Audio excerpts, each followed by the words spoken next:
Welcome to incredible explain. कभी कभी दो लोग अलग अलग दुनियाओं से होते हैं, लेकिन एक मोड़ पर उनकी राहें यूं टकराती हैं जैसे किसी फिल्म का सीन हो।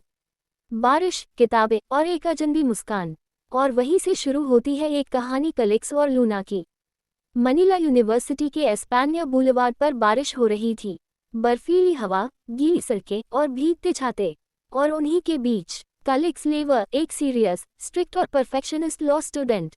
और दूसरी तरफ लूना डेला क्वेस्टा, आज की रंग बिरंगी दुनिया में उड़ती हुई, ख्वाबों में जीती लड़की। उस दिन बारिश तेज थी और गलती से कलेक्स और लूना आमने सामने टकरा गए। देखकर नहीं चल सकते, कलेक्स ने अपनी किताबें उठाते हुए गुस्से में कहा। शायद टकराना किस्मत में था, लूना ने हंसते हुए जवाब दिया। कलेक्स चौंका, कोई उससे ऐसे बात करने की हिम्मत करता है? लेकिन लूना को कोई फर्क नहीं पड़ा। वो मुस्कुराए और भीगती हुई आगे बढ़ गई जैसे बारिश उसकी पुरानी दोस्त हो। जब कलेक्स अगले दिन क्लास में पहुंचा तो देखा लूना वहीं बैठी थी, बगल की सीट पर।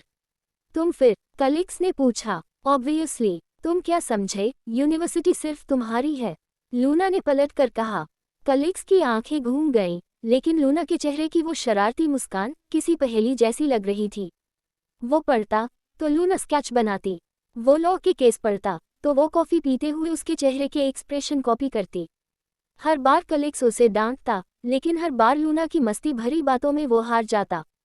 एक शाम क्लास के बाद फिर बारिश शुरू हो गई। सब भाग गए, लेकिन लूना छत पर खड़ी होकर बारिश में नाच रही थी। कलेक्स ने देखा तो पहले चौंका, फिर धीरे धीरे छत की ओर बढ़ा। तुम यहाँ क्या कर रही हो? बारिश से बातें तुम सुनोगे तो समझ जाओगे, लूना ने जवाब दिया।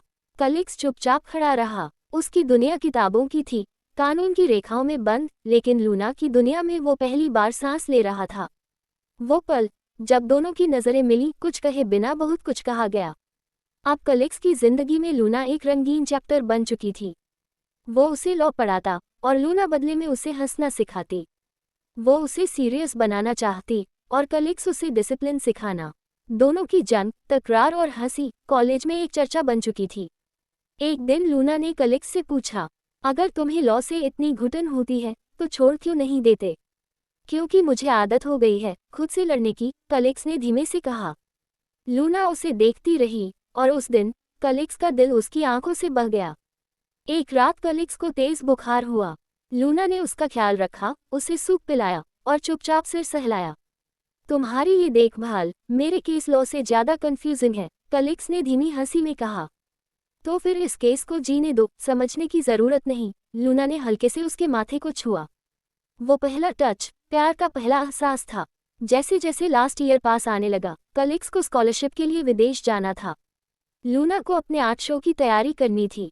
कलेक्स डरता था अगर गया तो शायद ये रिश्ता छूट जाएगा। लूना मुस्कुराकर बोली, कलेक्स, मैं तुम्हें खोना नहीं चाहती, लेकिन तुम्हें उल्टे देखना चाहती हूँ। कलेक्स पहली बार किसी के लिए रोया, वो लूना थी। विदा की शाम फिर बारिश हो रही थी। एस्पानिया बुलेवार्ड पर दोनों खड़े थे, वैसे ही जैसे पहली बार मिले थे। कलेक्स ने कहा, क्या तुम मेरा इंतजार करोगी? लूना ने उसकी हथेली थामी। जब तक बारिश होती रहेगी, मेरा प्यार तुम्हारे साथ रहेगा। फिर कलेक्स चला गया और लूना वहीं खड़ी भीगती रही, जैसे हर बूंद में कलेक्स की याद समाई हो।